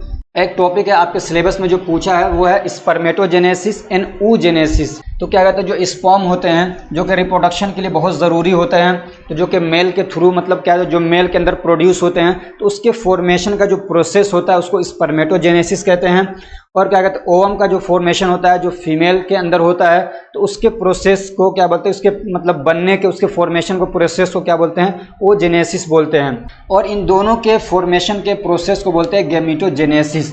और क्या कहते हैं, जो स्पर्म है और जो ओवम है दोनों को गैमीट्स बोलते हैं। स्पर्म को भी गैमीट्स बोलते हैं और ओवम को भी गैमीट्स बोलते हैं। इसलिए इन दोनों के फॉर्मेशन के प्रोसेस को एक साथ बोला जाए तो उसको बोलेंगे गैमीटोजेनेसिस, और अलग अलग बोला जाए तो स्पर्म के फॉर्मेशन को बोलेंगे स्पर्मेटोजेनेसिस और ओवम के फॉर्मेशन को बोलेंगे oogenesis।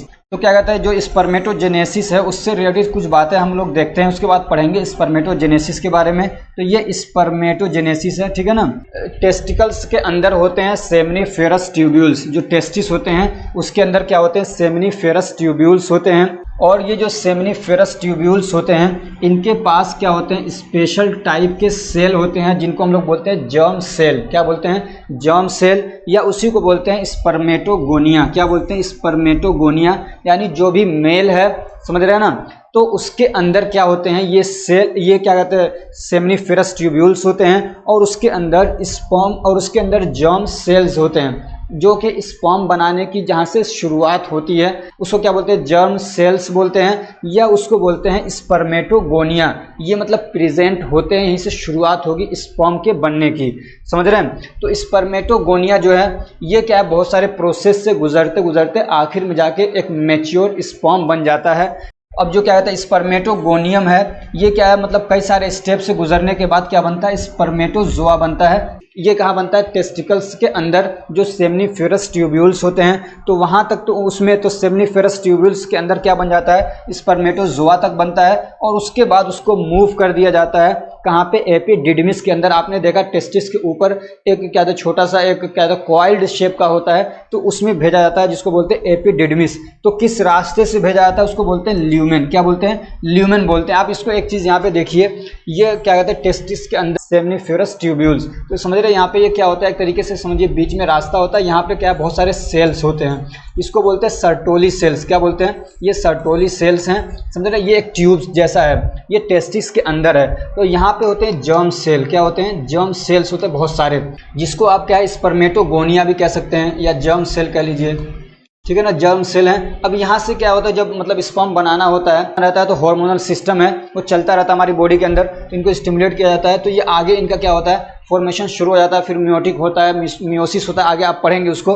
तो समझ रहे पूरा यहाँ से ये बनता हुआ आता है, और क्या बनता है, स्पर्मेटोजोआ बनता है। क्या बनता है, स्पर्मेटोजोआ बनता है। और ये जो सर्टोली सेल्स हैं ना, ये इसको हेल्प करते हैं, नरिशमेंट करते हैं उसको, समझ रहे हैं ना, यानी उसके बनने के लिए जो भी ज़रूरत होती है, खाने की, एनर्जी की, जिस चीज़ की भी रिक्वायरमेंट होती है, वो सब कौन पूरा करते हैं, ये जो सेल्स होते हैं। और ऐसा नहीं कि यहीं पे हो रहा है, यहाँ पे भी क्या है, ये इनका इसका फॉर्मेशन हो रहा है, स्पर्म क्या कहते हैं, यहाँ पे भी जर्म सेल हैं, ये जो खाली जगह यहाँ पे जर्म सेल होते हैं, और ये असल में यहाँ पे नहीं होते, असल में ये जो क्या कहते हैं, ये मेम्ब्रेन है, इस पे होते हैं, इसके साथ में टच होते हैं, समझ रहे ना, और यहाँ से इनका फॉर्मेशन शुरू होता है तक बन जाते हैं, और वहाँ तक ये क्या कहते हैं हेल्प करते रहते हैं, कौन, सर्टोली सेल्स। उसके बाद क्या कहते हैं, इसको आगे फॉर्मेशन करने के लिए आता है टेस्टोस्टेरोन। कई बार आपने पढ़ा टेस्टोस्टेरोन के बारे में, तो ये आता है और पूरी तरीके से इसको मैच्योर कर देता है, और फिर उसके बाद ये खाली जगह जिसको ल्यूमेन बोलते हैं, ल्यूमेन खाली जगह ट्यूब का, तो यहाँ इसके थ्रू फिर क्या है, ये बाहर चले जाते हैं, और कहाँ जाते हैं, एपिडिडमिस के अंदर जाते हैं, समझ रहे हैं ना, कहाँ जाते हैं, एपिडिडमिस के अंदर चले जाते हैं। ये सारा प्रोसेस कहाँ पे हो रहा था, टेस्टिस के अंदर। अब वहाँ से निकल के जाते हैं एपिडिडमिस में, और वहाँ जाके पूरी तरीके से वो मैच्योर हो जाते हैं और स्टोर होके वहाँ पे रहते हैं, समझ रहे हैं। और कब तक रहते हैं वहाँ पे, कि जब तक कि वहाँ से अब उनको बाहर फेंकने की जरूरत है, यानी इजेकुलेशन बोलते हैं जिसको, सेक्सुअल इंटरकोर्स करता आदमी, तो वो निकलते हैं, तो सीमेन के साथ में फिर बाहर निकलते हैं, तो तब तक वो कहाँ पे रहते हैं, यहाँ पे रहते हैं एपिडिडमिस के अंदर। और जब जरूरत पड़ती है तो फिर वहाँ से क्या आते हैं, ये क्या कहते हैं, यूरेथ्रा के अंदर, और बाहर निकाले जाते हैं सेमिनल फ्लूइड के साथ में मिक्स होके। और क्या कहते हैं, जो सर्टोली सेल्स हैं, इनके फंक्शन को रेगुलेट करता है FSH फॉलिकल स्टिमुलेटिंग हार्मोन, और क्या कहते हैं ल्यूटिनाइजिंग हार्मोन। ये इसको क्या करते हैं, मतलब इसके फंक्शन को, सर्टोली सेल्स के फंक्शन को रेगुलेट करते हैं, कंट्रोल करते हैं। अब ये जो क्या कहते हैं, जो मतलब स्पर्मेटोजेनेसिस का उसका पूरा प्रोसेस यहाँ पे लिखा हुआ है, ठीक है। तो सबसे पहले क्या होता है हमारा स्पर्मेटोगोनियम, आपने पढ़ा ना,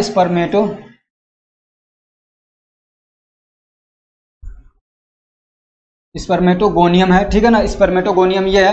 तो यहाँ से इसका प्रोसेस शुरू होता है, तो ये अपने जैसे दो सेल बनाता है, समझ रहे हैं ना, जो मियोटिक, जब क्या कहते हैं मीटोसिस हो रहा है, तो ये दो सेल बनाता है और डिप्लॉयड होते हैं। 2n का मतलब होता है कि डिप्लॉयड, यानी दो जोड़ी हैं, यानी कि क्या कहते हैं, जैसे कि 23 क्रोमोसोम होते हैं, तो यहाँ पे क्या है, 2 बार 23 क्रोमोसोम, यानी 46 क्रोमोसोम होते हैं यहाँ पे, इसलिए उसको बोलते हैं 2n, ठीक है ना, डिप्लॉयड होते हैं ये।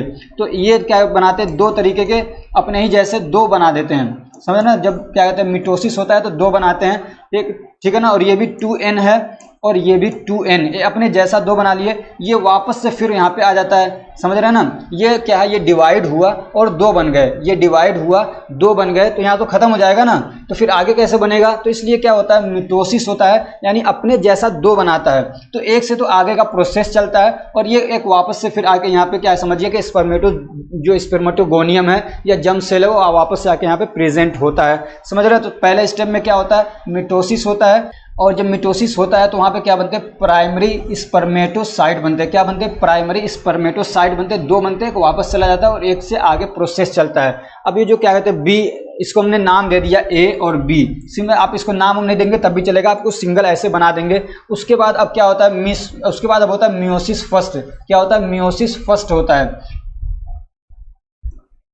अब मियोसिस फर्स्ट जब होता है तो फिर क्या होता है, ये जो क्या है डिप्लॉइड सेल है ये टूटता है और हैप्लॉइड बन जाता है, यानी अब सिंगल क्रोमोसोम है इसके अंदर, ठीक है ना, तो इसको बोलते हैं सेकेंडरी स्पर्मेटोसाइट। इसमें बहुत ज़्यादा आपको डीपली नहीं जाना, बस यही आपको प्रोसेस ऐसे याद करना है। समझो मियोसिस फर्स्ट होता है तो क्या बन जाते हैं, यहाँ पे दो बनते हैं सेकेंडरी स्पर्मेटोसाइट। उसके बाद क्या होता है, फिर मियोसिस सेकेंड होता है, मिटोसिस और मियोसिस ये याद करना आपको। तो मियोसिस सेकेंड जब होता है तो ये दो से क्या होता है चार बन जाते हैं, समझ रहे हैं ना, इससे दो बनता है और इससे दो, और बनता क्या मतलब डिवाइड होके, ये एक है तो डिवाइड होके दो बनाते हैं, समझ रहे हैं ना, तो वो होता है यहाँ पे बनने का प्रोसेस। तो ये जो चार बनते हैं इसको बोलते हैं स्पर्मेटिड्स, क्या बोलते हैं, स्पर्मेटिड्स बोलते हैं, ये चार बन गए, ठीक है ना। उसके बाद अगला जो प्रोसेस आता है वो होता है स्पर्मेटोजेनेसिस। अब यहाँ पे क्या होता है, स्पर्म का पूरा फॉर्मेशन होता है, समझ रहे हैं, और यहाँ पे क्या होता है स्पर्म, अब यहाँ तक तो क्या कहते हैं स्पर्मेटिड्स तक, यहाँ स्पर्मेटिड्स तक तो क्या कहते हैं सर्टोली सेल इनको क्या है मतलब हेल्प करते रहते हैं, इनको न्यूट्रिशमेंट, इनको क्या है नरिश करते रहते हैं, डेवलपमेंट में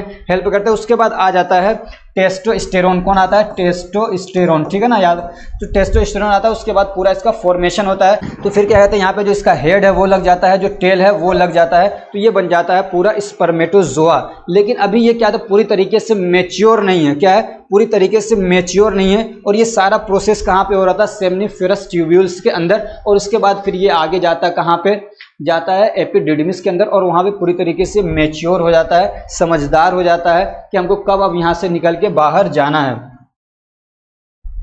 समझ। तो ये सारा कुछ जो मैंने आपको बताया वो यहाँ पे लिखा हुआ है, समझ रहे हैं ना, ये सारा कुछ यहाँ पे लिखा हुआ है, एक से दो बार आप पढ़ेंगे आपको सारी चीज़ें याद हो जाएंगी।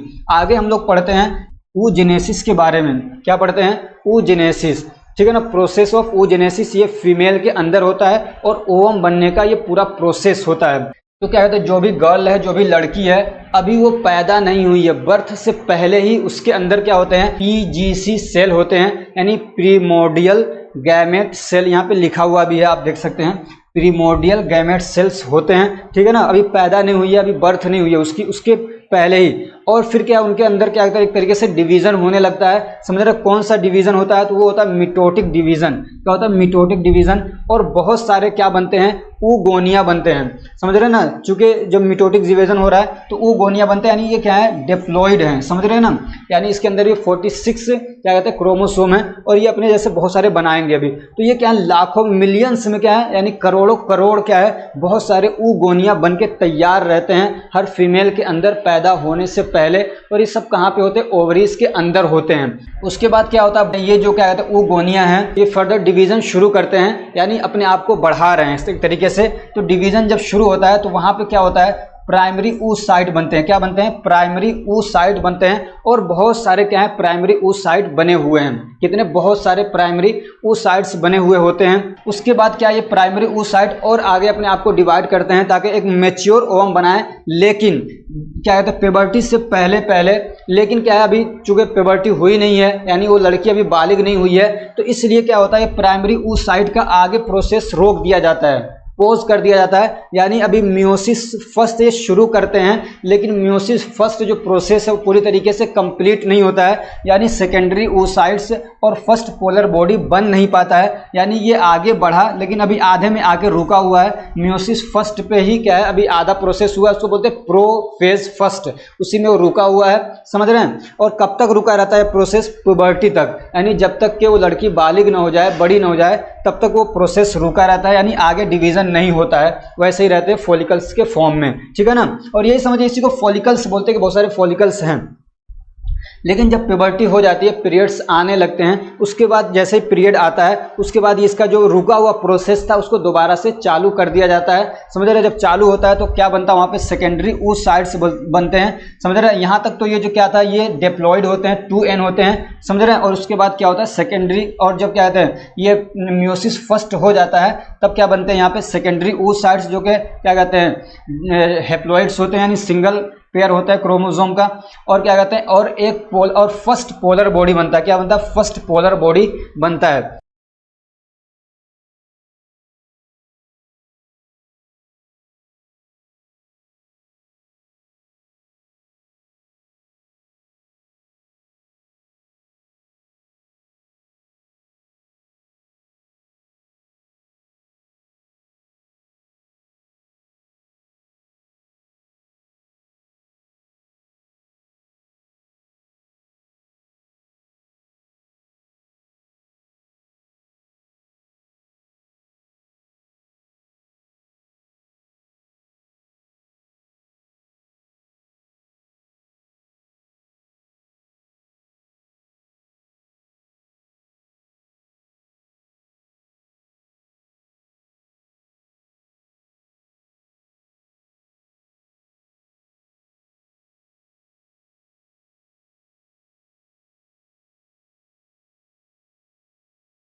अब ये जो बातें मैंने आपको बताई ना, ये यहाँ पे लिखी हुई हैं, ये शुरू वाली, आगे वाली थोड़ी सी और हम लोग देखते हैं इसकी डिटेल।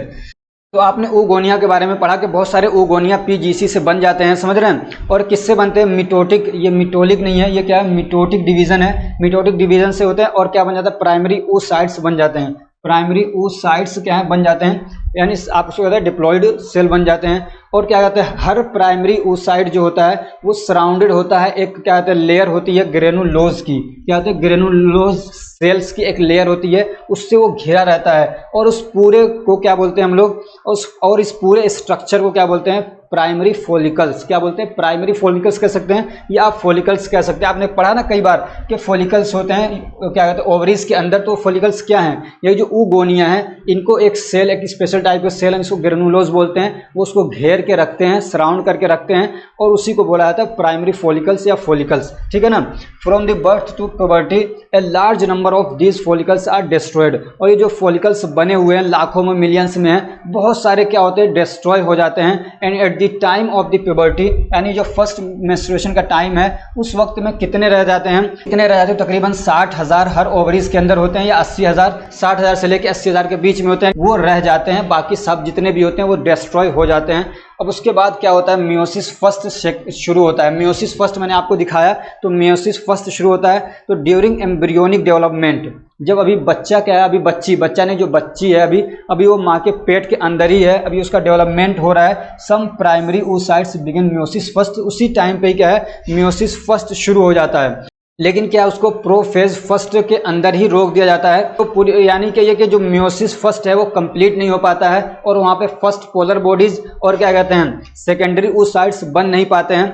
तो जैसे ही क्या कहते हैं मेंसेस शुरू होते हैं, a few primary follicles are stimulated. तो जो क्या कहते हैं जो प्राइमरी फॉलिकल्स थे उनको स्टिमुलेट किया जाता है। कौन स्टिमुलेट करता है? FSH जाके स्टिमुलेट करता है, और क्या होता है रेज्यूम कर देता है, यानी जो उनका डेवलपमेंट हो रहा था, यानी जो क्या कहते हैं मियोसिस फर्स्ट के थ्रू उनका डिवीजन हो रहा था वो पूरी तरीके से शुरू हो जाता है, और फिर क्या होता है कंप्लीट होता है वो। ठीक है ना।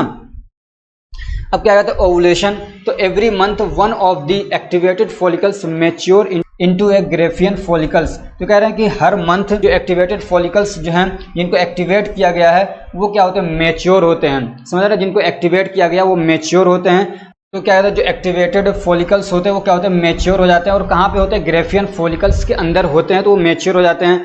दी mature follicles release a secondary oocyte। और फिर क्या कहते हैं जो मैच्योर क्या कहते हैं फॉलिकल्स हैं वो क्या करते हैं, रिलीज करते हैं सेकेंडरी oocyte, यानी अब जाके यहाँ पे जो क्या कहते हैं म्योसिस फर्स्ट है वो कंप्लीट होता है और वहाँ पे क्या बनते हैं, सेकेंडरी oocyte बनते हैं और फर्स्ट पोलर बॉडी बनते हैं, जो आपको मैंने उधर दिखाया था। अब ये जो क्या कहते हैं सेकेंडरी oocyte है, ये चूंकि मैच्योर हो चुका होता है और ये जो फॉलिकल्स हैं वो रप्चर होते हैं और ये क्या होता है, जब रप्चर होता है यानी मेम्ब्रेन उनका फटता है, तो ये जो सेकेंडरी oocyte है ये सीधे कहाँ पे आ जाता है, फेलोपियन ट्यूब के अंदर आ जाता है। ओवरीज से निकल के ये आ जाता है फेलोपियन ट्यूब के अंदर, समझ रहे हैं। अब उसके बाद आता है प्रोसेस म्योसिस सेकेंड। अब ये म्योसिस सेकेंड और फर्टिलाइजेशन, समझ रहे हैं, तो ये दोनों एक साथ मिले हुए हैं। ये बाद का प्रोसेस है म्योसिस सेकेंड और फर्टिलाइजेशन पहले का प्रोसेस है। अब ये जो क्या कहते हैं सेकेंडरी oocyte है ये आके ओवम के, अब ये क्या कहते हैं फेलोपियन ट्यूब के अंदर आ चुका है। अगर ये स्पर्म के साथ में इसकी मीटिंग हो जाती है, स्पर्म इसके साथ में मिल जाता है, इसको पेनिट्रेट करके अंदर इसके घुस जाता है, तो कंप्लीट होता है म्योसिस सेकेंड। तब क्या होता है, म्योसिस सेकेंड कंप्लीट होता है। और जो क्या कहते हैं म्योसिस सेकेंड जब कंप्लीट होता है तो एक बनता है वहाँ पे मेच्योर ओवम, समझ रहे हैं, जो कि क्या है, जो कि फर्टिलाइज हो चुका है। और कुछ बनते हैं वहाँ पे सेकेंड पोलर बॉडीज, तो जो पोलर बॉडीज होते हैं वो डिस्ट्रॉय हो जाते हैं और जो कहते हैं ओवम है ये आगे प्रोसेस होता है, जो कि जाइगोट फॉर्मेशन होता है और आगे फिर क्या होता है, डेवलपमेंट शुरू हो जाता है वहाँ से एक बेबी का। अब ये जो पूरा प्रोसेस होता है ये होता है oogenesis का, ठीक है। अगला एक टॉपिक है pregnancy. The period from conception to child birth is called pregnancy. और वहाँ क्या कहते हैं कंसेप्शन से लेके चाइल्ड बर्थ तक का जो टाइम है उसको बोला जाता है प्रेगनेंसी, समझ रहे हैं। यानी कि स्पर्म का, यानी कि स्पर्म ओवम के साथ मिल गया, फर्टिलाइजेशन हो गया, जाइगोट बन गया। अब वहाँ से जो पूरा प्रोसेस शुरू हो रहा है, समझ रहे हैं, और जब तक बच्चा पैदा ना हो जाए इस पूरे टाइमिंग को क्या बोलते हैं, प्रेगनेंसी बोलते हैं। Pregnancy occurs when sperm fused with ovum. अब प्रेगनेंसी कब अकर होती है, जब क्या होता है स्पर्म होता है जो फ्यूज्ड हो जाता है ओवम के साथ में और क्या होता है एक जाइगोट बना लेता है, समझ रहे हैं, जाइगोट बना लेता है, तब जाके शुरू होता है वहाँ से क्या, प्रेगनेंसी। अब ये जो जाइगोट क्या है बन गया है, ये अब क्या है कई सारे प्रोसेस से गुजरता रहता है, उसमें मल्टीपल सेल उसमें क्या होता है सेल डिवीजन होता रहता है, समझ रहे हैं। सेल डिवीजन के प्रोसेस से गुजरने के बाद एट लास्ट क्या होता है, इम्प्लांट हो जाता है जाके यूट्रस की लाइनिंग में, यानी यूट्रस के अंदर पहुंच जाता है और वहाँ पे अब उसका डेवलपमेंट शुरू हो जाता है। और क्या है, इट टेक्स ए मंथ नहीं है, ये 9 मंथ है। इट टेक्स 9 मंथ, या आप कह सकते हैं कि अप्रोक्सीमेटली या about 9 months for fully development of a child. एक बच्चे के पूरी तरीके से डेवलप होने के लिए तकरीबन कितना 9 मंथ लगते हैं, 9 महीने लगते हैं। और अगर उससे पहले होता है उसको बोलते हैं प्री मेच्योर लेबर। क्या बोलते हैं, प्री मेच्योर लेबर या प्री मेच्योर बर्थ भी बोलते हैं।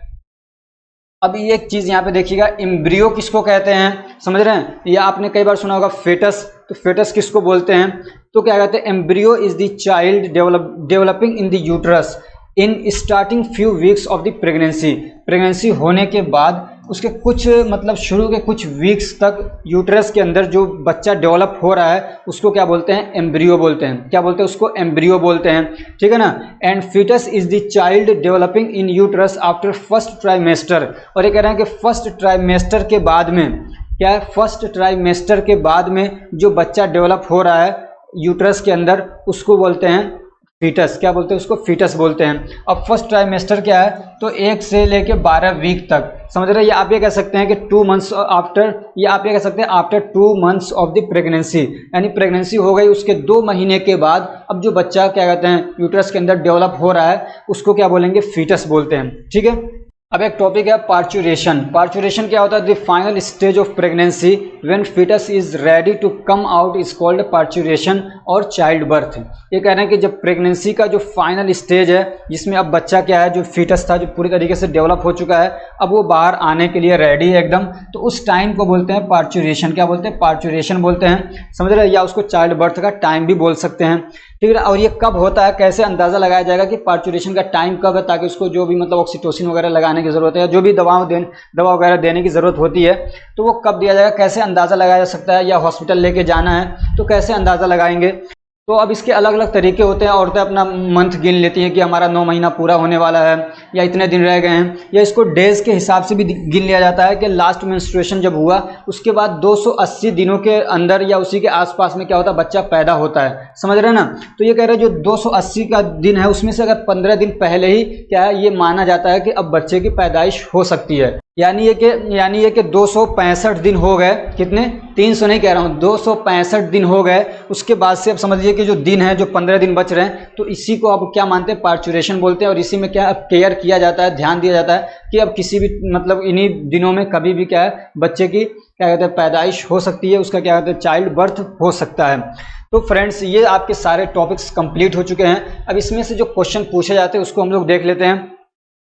तो क्वेश्चन पूछा जाता है, right the process of spermatogenesis. Spermatogenesis का प्रोसेस क्या है, बहुत आसान है, वो लिखना है। या पूछ लेता है right the process of oogenesis, या दोनों का पूछ लेता है। मेंस्ट्रुएशन की फिजियोलॉजी लिखिए, या ऐसे लिखता है कि right A note on menstruation और फेज ऑफ मेंस्ट्रुएशन। इस टाइप से क्वेश्चन आ सकता है। Draw a level diagram of male reproductive system and explain anatomy. ऐसे ही क्या कहते हैं, जो मेल रिप्रोडक्टिव सिस्टम, उसका पूरा डायग्राम पूछता है, उसका एनाटोमी पूछता है, या एनाटोमी के साथ में फिजियोलॉजी भी पूछा जा सकता है। और क्या कहता है, ऐसे ही क्या कहते हैं, फीमेल रिप्रोडक्टिव सिस्टम का एक पूरा एनाटोमी मांगता है, डायग्राम मांगता है, ठीक है ना। ऐसे एक टॉपिक और क्या कहते हैं, इसमें क्वेश्चन आ सकता है कि डिफाइन रिप्रोडक्शन। रिप्रोडक्शन क्या होता है, उसको डिफाइन करना है। प्रेगनेंसी क्या, उसको डिफाइन करिए। या पार्चुरेशन क्या है, उसको डिफाइन करिए। तो सारी चीज़ें आपको डिफाइन कर दिया है मैंने। कर्नाटका के अंदर इसमें से क्या क्वेश्चन पूछा गया था 2024 के अंदर, तो explain the process of spermatogenesis. 2023 के अंदर पूछा गया था राइट ब्रीफली ऑन स्पर्मेटोजेनेसिस, ठीक है ना। 23 में भी पूछा गया, 24 में भी पूछा। महाराष्ट्र में पूछा डिस्क्राइब फेज ऑफ मेंस्ट्रुएशन, ठीक है ना। मेंस्ट्रुएशन का पूरा जो फेज है, अलग अलग स्टेप्स हैं, वो बताना है। बीटी यूपी 2024 के अंदर क्या पूछा, right A note on menstruation. Menstruation के ऊपर एक नोट लिखिए। तो फ्रेंड्स, ये जो टॉपिक्स थे, ये जो चैप्टर था और ये जो सब्जेक्ट था, ये तीनों आज कंप्लीट हो रहे हैं। मैं आप सबको बहुत बहुत धन्यवाद कहना चाहता हूं कि आपने पूरे लगन के साथ में इन सारी चीज़ों को पढ़ाई किया है। और बहुत सारे लोग एग्ज़ाम दे भी चुके हैं और बहुत सारे लोगों के एग्ज़ाम आने वाले हैं। तो फ्रेंड्स, हमारा ये जो सफ़र रहा पूरा एक फर्स्ट चैप्टर से लास्ट चैप्टर पढ़ने तक का, आपको कैसा लगा कमेंट करके ज़रूर बताइएगा।